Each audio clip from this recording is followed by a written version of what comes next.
India आजकल, सच खबर हर पल।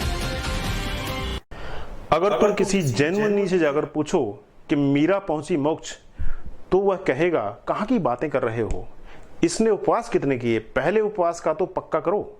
याद ही नहीं मीरा ने कभी उपवास किया हो, कहीं उल्लेख नहीं है। मीरा उपवास करे भी तो क्यों? न तो मीरा कोई सत्याग्रही है, न मीरा कोई मुरारजी भाई की देसाई है कि वह कोई उपवास करे, कि यह करे कि वह करे, कि किसी तरह घुसो कहीं सत्ता में पहुंच जाओ। मीरा को किसी का मन बदलने की भी कोई जरूरत नहीं है कि सत्याग्रह करो, कि अनशन करो, कि जबरदस्ती करो, कि दूसरे घर पर, क्योंकि ये उपवास तो सब जबरदस्तियां हैं। गांधी जी ने उपवास को बड़ी ही हिंसा का उपाय बना दिया है। जिसको भी हिंसा करनी है उपवास करना शुरू कर दो। उपवास का मतलब ही यह है कि दूसरे से जबरदस्ती करवा लेंगे। जबरदस्ती यानी हिंसा। समझाने बुझाने की बात ठीक है, लेकिन आप किसी के सामने छाती पर छुरा लेकर खड़े हो गए कि हम अपनी छाती में छुरा मार लेंगे अगर हमारी बात नहीं मानोगे तो।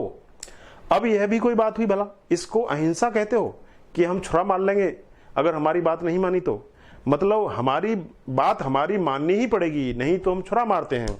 अब उस आदमी में अगर थोड़ी भी दया ममता हो या थोड़ी भी सज्जनता हो तो वह कहेगा कि ठहरो भाई, इतनी सी बात के लिए ऐसा क्यों करते हो?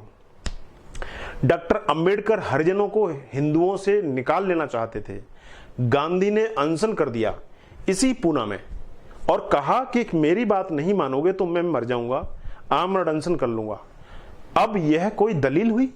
यह कोई तर्क हुआ? इसको तर्क कहते हैं? इसको दलील कहते हो तुम? यह तो सज्जनता भी नहीं है। और अगर अंबेडकर राजी हो गए देखकर कि गांधी मर जाएंगे, तो मैं मानता हूं कि अंबेडकर के मन में कहीं न कहीं थोड़ी ज्यादा करुणा रही होगी बजाय गांधी के। नहीं तो क्या जरूरत थी राजी होने की? अंबेडकर कहते कि ठीक है, मरना हो तो मर जाओ, तुम्हारी मर्जी। तुम्हारी बात तुम्हारे मरने से ही सिद्ध नहीं होती है, वैसे तुम्हारी मर्जी। किसी को आत्महत्या करनी हो तो करे। पर अंबेडकर ने सोचा कि इस आदमी का मरना देश के लिए बहुत महंगा साबित होगा और मेरी जिद के कारण कोई मरे, यद्यपि मेरी बात सही है। तो अंबेडकर की बात बिल्कुल सही है। हरिजनों को हिंदुओं के साथ रहने का कोई कारण नहीं है। उन्हें कभी का अलग हो जाना चाहिए था। सिवाय अपमान और सिवाय दुर्दशा के वहां पर कुछ भी नहीं है। अंबेडकर बिल्कुल ठीक कह रहा था। और हिंदुओं को अगर कभी कोई बुद्धि आएगी तो भी वह तभी आएगी जब सारे हरिजन एक दफा इसको लेकर के इकट्ठे हो जाएंगे और इकट्ठे होकर के अलग हो जाएंगे, तो ही इनको कुछ बुद्धि आ सकती है, नहीं तो बुद्धि आ भी नहीं सकती।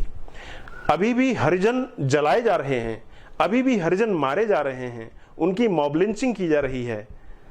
दलील तो अंबेडकर की ही ठीक थी, तर्कयुक्त थी, विचारपूर्ण थी, लेकिन गांधी जिद्दी।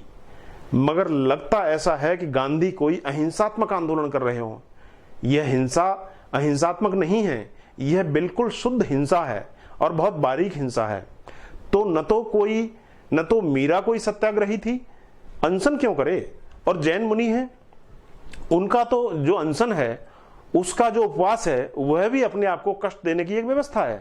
मान्यता यह है कि जितना तुम अपने को कष्ट दोगे उतने पुण्यात्मा हो जाते हो। और यह संतत्व नहीं है, यह केवल एक रुग्ण दशा है, बीमार रुग्ण की दशा है। अपने को कष्ट देना रोगी चित्त का लक्षण है। मनोवैज्ञानिक उसको खास नाम देते हैं, वे कहते हैं कि मैसोचिज्म।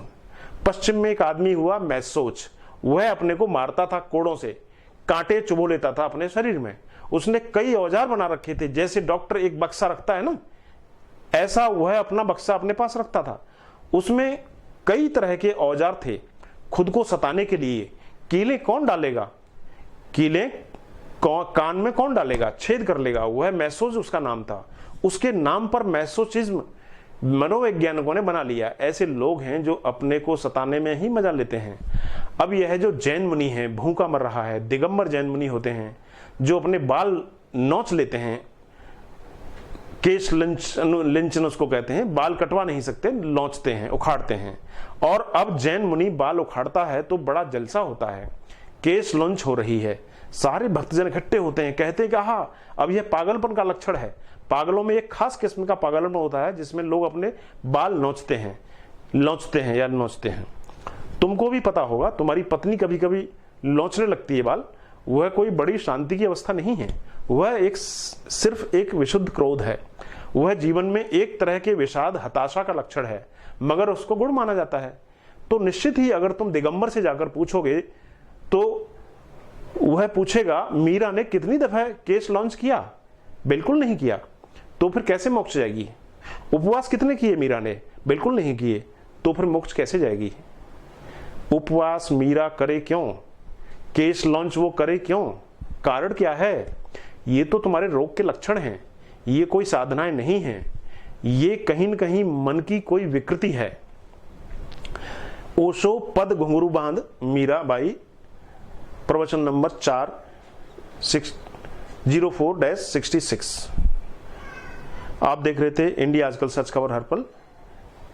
एपिसोड अगर अच्छा लगा है तो इसको लाइक शेयर सब्सक्राइब जरूर करें और जुड़े रहिए हमसे इंडिया आजकल टीवी। नमस्कार। इंडिया आजकल, सच खबर हर पल।